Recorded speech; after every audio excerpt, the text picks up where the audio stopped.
जय श्री कृष्ण फ्रेंड्स, राधे राधे। कैसे हैं आप सब? आई होप बाल गोपाल की कृपा से सभी स्वस्थ और मस्त होंगे। तो फ्रेंड्स, आज की बहुत ही रोचक कहानी है, ईश्वर को प्राप्त करना संभव है।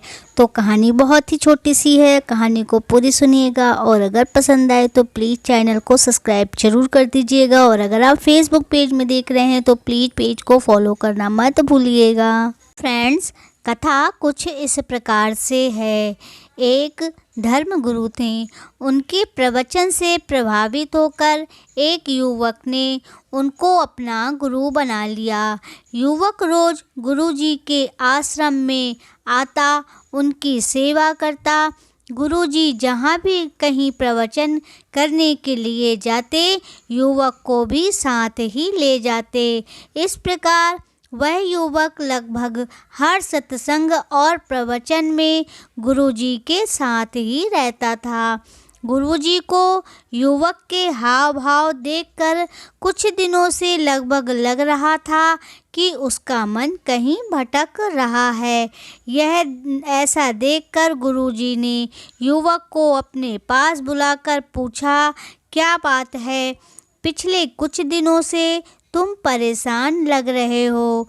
युवक ने उत्तर दिया, गुरुजी, मैं पूरी श्रद्धा भाव से आपकी सेवा सत्कार कर रहा हूँ और आपके प्रवचन में बताई गई बातें भी पूरे ध्यान से सुनता हूँ।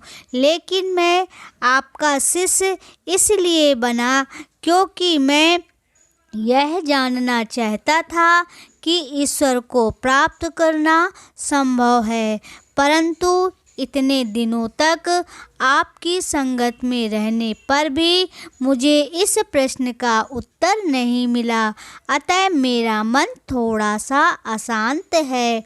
शिष्य की यह बातें सुनकर गुरुजी मुस्कुराने लगे। उन्होंने कहा कि पुत्र, इतनी भी क्या जल्दी है? कुछ दिन और ईश्वर के चरणों में बिताओ, फिर मैं तुम्हें ईश्वर प्राप्ति का मार्ग बताऊंगा। कुछ दिन और बीतने तो दो। फिर शिष्य गुरुजी ने अपने समक्ष शिष्य को बुलाया और उन्होंने पूछा कि क्या तुम सचमुच ईश्वर के साक्षात्कार करना चाहते हो? तो युवक ने उत्साहित होकर कहा, जी गुरुजी।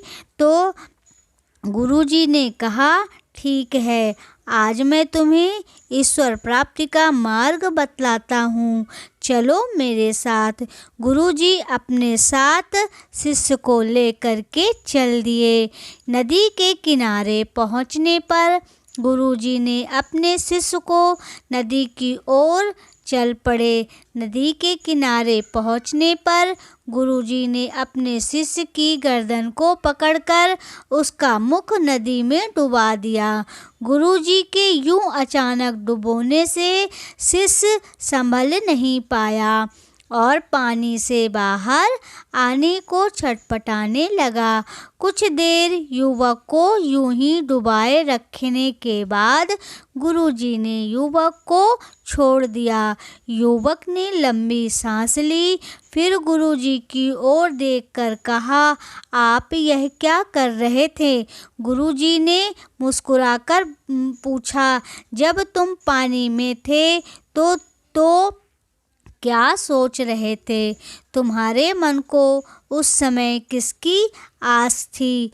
युवक ने कहा, उस समय तो बस एक कतरा सांस लेने के लिए ही मरा जा रहा था।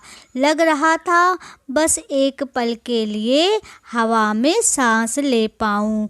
जब आत्मा को इतनी तड़प होती है ईश्वर से मिलने की जितनी तुम्हें डूबते समय हवा की थी, तब आत्मा को परमात्मा के दिव्य दर्शन होते हैं। ईश्वर से मिलने से पहले अपनी आत्मा में वह भूख को, तड़प को पैदा करो, तभी ईश्वर को प्राप्त किया जा सकता है। तो फ्रेंड्स, इस कहानी से हमें यह सीख मिलती है कि अगर भगवान को पाना है तो हमें अपने या लक्ष्य को हासिल करना है तो हमारी आत्मा बोले तो मन, उसकी भूख होनी चाहिए, मन में एक तड़प होनी चाहिए, तभी हमें किसी भी लक्ष्य को प्राप्त किया जा सकता है। अगर हमें भूख है, हम अपनी भूख को शांत करने के लिए कुछ भी करते हैं और अपनी भूख को शांत कर लेते हैं।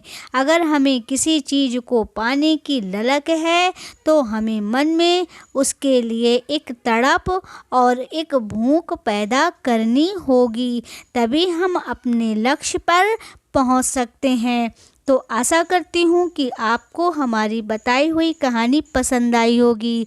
अगर कहानी पसंद आई तो प्लीज़ चैनल को सब्सक्राइब कर दीजिएगा, लाइक कमेंट और शेयर भी कीजिएगा और हाँ, बेल आइकन ज़रूर प्रेस कीजिएगा जिससे हमारे आने वाली हर वीडियो के नोटिफिकेशन आप तक पहुँचते रहें। अपना बहुत ख्याल रखिएगा। हम फिर से मिलेंगे एक नई वीडियो और एक नई जानकारी के साथ। तब तक के लिए जय श्री कृष्णा, राधे राधे।